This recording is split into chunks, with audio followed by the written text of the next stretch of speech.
Pai do Senhor, queridos, pastor Daniel aqui falando, e como combinado, nós vamos começar a estudar a partir de hoje o Evangelho segundo escreveu Marcos.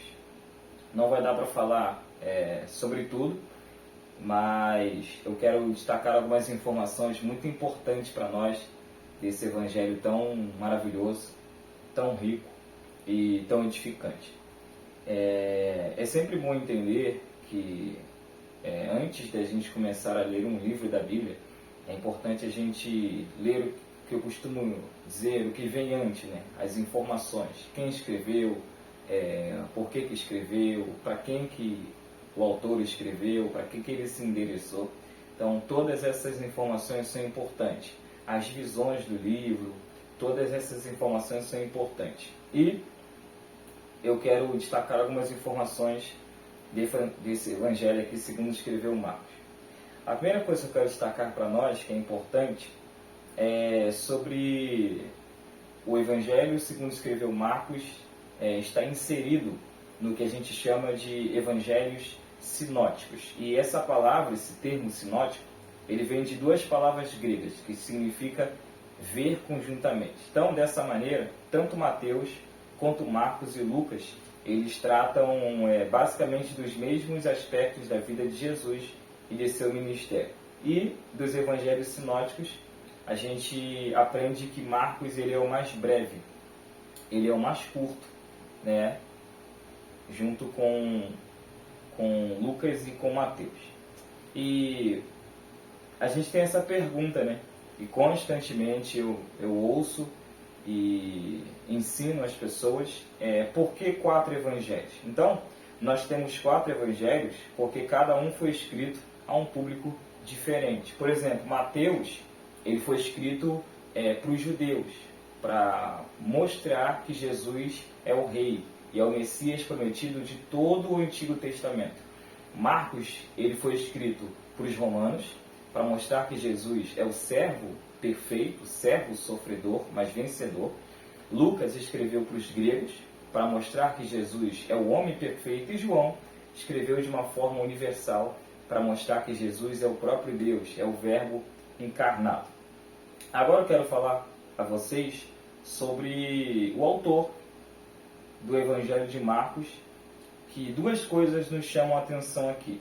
Primeiro, é a identidade de Marcos descrita nas Escrituras. E o nome completo, né, de Marcos, do autor desse Evangelho, é João Marcos, sendo que João é o seu nome hebraico e Marcos é o seu nome romano. E aí a gente tem muitas informações aqui, que são informações importantes a respeito da vida desse homem chamado João Marcos. As Escrituras nos dão muitas informações. E a primeira delas, que eu quero que você anote aí, destaque aí, é que Marcos era filho de Maria, que era uma cristã, que hospedava cristãos em sua casa.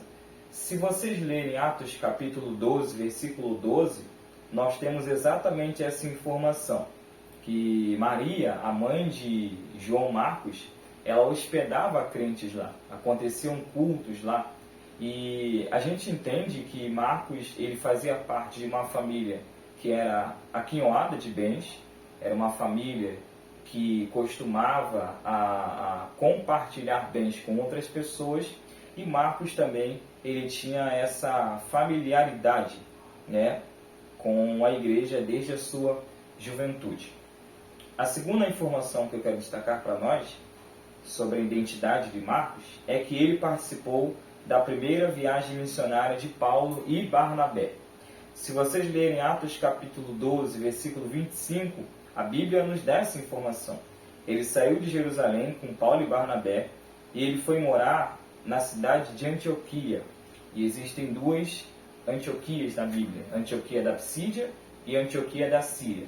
Marcos saiu de Jerusalém com Paulo e Barnabé e ele foi para Antioquia da Síria, de onde ele saiu com Paulo e Barnabé para essa primeira viagem missionária na região da Galácia. Só uma nota de rodapé aqui. Quando a gente fala Galácia, era uma região, né, que era composta por 4 cidades. Então, a gente não pode pegar a Galácia e colocar dentro de uma sacola dizer que era um lugar só, era uma cidade só. Não era. Era uma região que era composta por 4 cidades, que eram Antioquia da Psídia, Icônio, Derbe e Listra. Então foi exatamente para lá que João Marcos ele fez essa primeira viagem missionária junto com Paulo e Barnabé. E ele era uma espécie de auxiliar de Barnabé e de Saulo nessa primeira viagem missionária. A terceira informação que eu quero destacar para nós ainda sobre essa viagem, a primeira viagem missionária, é que Marcos desistiu da primeira viagem missionária no meio do caminho. Atos capítulo 13, versículo 13, nos dá essa informação. E aí a gente não sabe de uma forma precisa qual foi o motivo ou quais os motivos que fizeram Marcos voltar no meio do caminho dessa viagem, desistir dessa viagem. Mas a gente pode dar 3 razões aqui que levaram Marcos a desistir dessa viagem. E a primeira delas é que ele decidiu largar a região costeira e ir para o interior. Então, quando Paulo toma essa decisão de deixar essa região costeira e ir para o interior, onde os perigos eram muito maiores, né, muito intensos, Marcos ele desiste e ele volta no meio do caminho. O segundo motivo é que Paulo passou a ocupar a liderança dessa viagem missionária, que até então era ocupada por Barnabé. Então, Marcos, sendo primo de Barnabé, quando essa liderança ela é trocada de Barnabé para Paulo, Marcos então desiste da viagem e volta no meio do caminho. E o terceiro motivo possível pelo qual Marcos voltou é a insegurança característica de sua própria juventude e inexperiência. Então ele muito jovem, ainda inexperiente, ele no meio da viagem missionária, ele volta no meio do caminho. A quarta informação sobre a identidade característica aqui de Marcos é que ele é rejeitado por Paulo na segunda viagem missionária. Atos capítulo 15, versículos 17 ao 40 também nos dá essa informação. E o interessante aqui é que quando termina essa primeira viagem missionária, Paulo termina junto com Barnabé, quando chega a segunda viagem missionária, Barnabé ele toma essa iniciativa de levar o seu primo, João Marcos, junto com ele e com Paulo nessa segunda viagem missionária.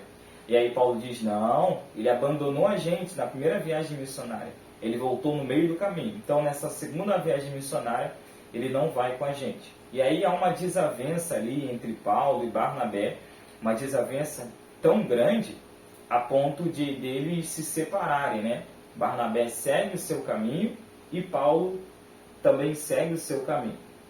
E a gente aprende aqui que o Barnabé ele escolhe seguir o caminho com João Marcos e Paulo escolhe o profeta Silas para ser o seu companheiro nessa segunda viagem missionária. Atos capítulo de número 16. Ele segue essa segunda viagem missionária com Silas, que tem aquela famosa passagem bíblica em Atos 16, em que os dois vão parar na prisão, mas perto da meia-noite eles continuam com um propósito, eles cantam louvores ao Senhor, eles oram dentro da prisão, um terremoto acontece, o manifestar de Deus ali naquele lugar, Deus salva o carcereiro, salva a família do carcereiro e o nome do Senhor é glorificado. A quinta e última informação sobre a vida de Marcos é que ele foi chamado por Paulo para assisti-lo no final de sua vida. Segundo a carta a Timóteo, capítulo 4, versículo 11, nós também temos essa informação. Então a gente aprende que o João Marcos ele estava em Éfeso quando Paulo foi preso pela segunda vez. E o interessante aqui é que Paulo foi preso algumas vezes, né? Ou muitas vezes, 2 vezes em Roma. E nessa segunda vez, Paulo sabia que não iria sair da prisão. Na primeira vez ele estava convicto de sairia de lá, ele estava convicto que Deus o livraria daquela prisão, mas nessa segunda prisão em Roma, Paulo sabia que não sairia dali vivo. Ele sabia que a vida dele já estava destinada ao martírio, a sua cabeça seria cortada, né? E ele pede para que João Marcos vá ter com ele. E isso acontece. Eu acho isso muito legal, né? Porque Paulo agora está reconhecendo que o mesmo jovem, João Marcos, que havia o abandonado lá na primeira viagem missionária, Paulo reconhece agora que Marcos, esse jovem, já é experiente agora, um homem, ele é útil para o ministério de Paulo, ele é útil para a vida de Paulo, e isso acontece. E é legal da gente frisar isso, porque nos mostra a mudança de Paulo em relação ao conceito que ele tinha sobre João Marcos e a mudança da conduta de Paulo. Isso é muito legal. A gente acreditar que as pessoas mudam, que as pessoas amadurecem e que mesmo que pessoas possam nos abandonar ao decorrer da vida, em algum momento da vida, a gente aprende que as pessoas mudam e essas mesmas pessoas que podem nos abandonar no meio do caminho, elas também podem se tornar úteis em nossas vidas a ponto da gente anelar ter essas pessoas por perto, assim como Paulo anelou ter João Marcos por perto. Então vamos lá. A outra questão que eu quero destacar para nós agora é sobre a data e o local em que o Evangelho foi escrito. Aqui também, gente, não existe um consenso geral entre os estudiosos de uma data correta dessa redação de Marcos, mas o que a gente sabe é que ele deve ter escrito esse livro aqui, esse Evangelho, entre 55 e o ano 70 depois de Cristo, ou seja, antes da destruição da cidade de Jerusalém, que aconteceu no ano 70 depois de Cristo. Prova disso é que a gente não encontra em nenhum momento aqui nesse Evangelho segundo escreveu Marcos, ele falando, relatando alguma coisa acerca da destruição do templo de Jerusalém. Então a gente aprende e entende que isso aconteceu antes, ele escreveu o Evangelho antes da destruição do templo de Jerusalém. Certo? O local em que ele escreveu provavelmente foi de Roma.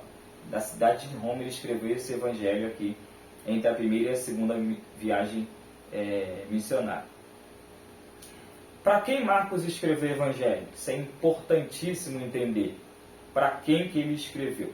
Então, o consenso geral entre os estudiosos é que Marcos foi escrito de Roma para os cristãos que viviam em Roma. Então, Marcos foi escrito para satisfazer o pedido urgente do povo de Roma por um resumo dos ensinos de Pedro. E aqui eu quero destacar algumas evidências que são importantíssimas para o nosso aprendizado. E a primeira delas é que Marcos enfatiza mais as obras de Cristo do que seus ensinos. Então, o fato de Marcos ter escrito com os romanos em mente nos ajuda a entender o seu estilo e a sua abordagem. Eu quero que vocês gravem isso porque é muito importante nesse Evangelho de Marcos. A ênfase desse Evangelho é sobre atividade. Gravem isso. A ênfase desse Evangelho é sobre atividade. Se vocês já viram filmes romanos, vocês vão aprender, né, que o romano ou os romanos não estão muito interessados em ensinos, em teorias. Se vocês já viram filmes, os romanos estão interessados em ações, né? A gente vê muitas lutas dos romanos, brigas entre eles, guerras entre eles. E o Evangelho destaca exatamente isso para nós. É que os romanos estavam mais interessados em ação do que em palavras. E é por isso que Marcos descreve mais os milagres de Jesus do que os seus ensinos. Prova disso que Marcos registra, olha aí, 18 milagres de Jesus e apenas 4 ensinos, 4 parábolas. Então, a gente vai começar a estudar, dentro em breve, esse Evangelho segundo escreveu Marcos, e a gente vai prestar atenção numa coisa, é que o termo que liga como elo os acontecimentos, na verdade são dois. Aparece muito no Evangelho de Marcos, que é imediatamente, e outro termo é logo a seguir. Primeiro termo, imediatamente, e outro termo é logo a seguir. Isso demonstra ação, isso demonstra atividade. A gente vai ver isso aqui nesse Evangelho segundo escreveu Marcos. Então, Jesus está sempre se movendo de uma ação para outra. A gente vai ver isso constantemente. Jesus purificando leprosos, ressuscitando mortos, levantando paralíticos, fazendo cegos enxergarem, surdos ouvirem, agindo em todo o tempo. Jesus acaba de curar uma pessoa, aí Marcos diz, imediatamente ele ressuscita um morto. Logo a seguir, ele restaura uma vida. Então a gente vai ver esses termos sendo usados constantemente aqui. A segunda informação que eu quero destacar para nós, sobre essa questão de para quem Marcos escreveu, é que Marcos apresenta Jesus como servo. Então, por essa causa, o Evangelho de Marcos não se inicia com genealogia. Algo interessante a gente falar aqui sobre os evangelhos, os quatro, Mateus, Marcos, Lucas e João, é que só 2 possuem genealogia. Mateus e Lucas. Por quê? Eu disse aqui no início do vídeo que Mateus foi escrito para os judeus, para mostrar que Jesus é o rei e é o Messias prometido de todo o Antigo Testamento. Então, Mateus apresenta a genealogia de Jesus. E o outro que apresenta a genealogia é o nosso irmão Lucas, porque ele escreveu para os gregos para mostrar que Jesus é o homem perfeito. Por que Marcos não tem genealogia e João também não tem? Ora, é porque Marcos escreve para os romanos para mostrar que Jesus é o servo sofredor e vencedor. Então, um servo não tem genealogia. João, ele escreve de uma forma universal para mostrar que Jesus é o Filho de Deus, é o Verbo encarnado. Então, ele também não tem genealogia. Então, os únicos que têm genealogia é Mateus e o nosso irmão Lucas. Volto a dizer, Marcos não tem genealogia porque um servo não tem genealogia. Então, os romanos não estavam interessados em genealogia, mas em ação. E a gente, como eu disse, entende que um servo não tem genealogia. Então, Jesus se apresenta como aquele que veio para servir e não para ser servido. Isso aqui é muito interessante destacar por causa da nossa geração, por causa da igreja contemporânea, a igreja evangélica brasileira. Precisa urgentemente olhar para esse aspecto aqui da vida de Jesus. Ele não veio para ser servido, mas ele veio para servir. E se tem uma coisa que a igreja precisa voltar a fazer urgentemente, é servir. Servir a Deus e servir aos homens. Então, nessa época em que a gente está de uma busca sôfrega por fama, de uma busca louca por coisas, é interessante a gente destacar esse ponto aqui. A gente precisa ter em nosso coração essa essência de servir. Servir a Deus de todo o coração, servir ao próximo. E isso não é nenhum demérito, não. Isso é uma honra. A gente servir ao Senhor e também servir ao nosso próximo. Então, esse Evangelho, segundo escreveu Marcos, através da vida de Jesus, também nos ensina de uma forma muito maravilhosa a questão da gente aprender a servir ao Senhor e aprender a servir também o nosso próximo. Tem aquele exemplo maravilhoso de Jesus, que eles estão na última ceia e Jesus observa que nenhum dos discípulos se levanta para lavar os pés, então ele mesmo se levanta para dar o exemplo, pega uma bacia com água, uma toalha, e ele começa a lavar os pés dos discípulos, que era um trabalho que um escravo fazia, né? Para tirar a poeira dos pés, a sujeira dos pés. Então, Jesus ele dá esse maior exemplo, ele, o Mestre, o Rei dos Reis, o Senhor dos Senhores, o Criador do Universo, o Verbo encarnado. Ele dá esse exemplo para nós. Ele se levanta, pega uma bacia com água, uma toalha e lava os pés dos discípulos. Então, se ele deu o exemplo, a gente também precisa fazer isso. Aprender a servir ao Senhor e também servir ao nosso próximo. Então, esse Evangelho, segundo escreveu Marcos, nos ensina essa preciosa lição. Então, são essas as informações que eu queria destacar para nós. Espero que vocês tenham aprendido essas breves informações, mas eu acredito que vão servir muito para o nosso aprendizado nesse Evangelho segundo escreveu Marcos. Ok? Bom estudo para todos e a gente vai comentando capítulo por capítulo nesse livro tão maravilhoso que é o Evangelho segundo escreveu Marcos. Deus abençoe.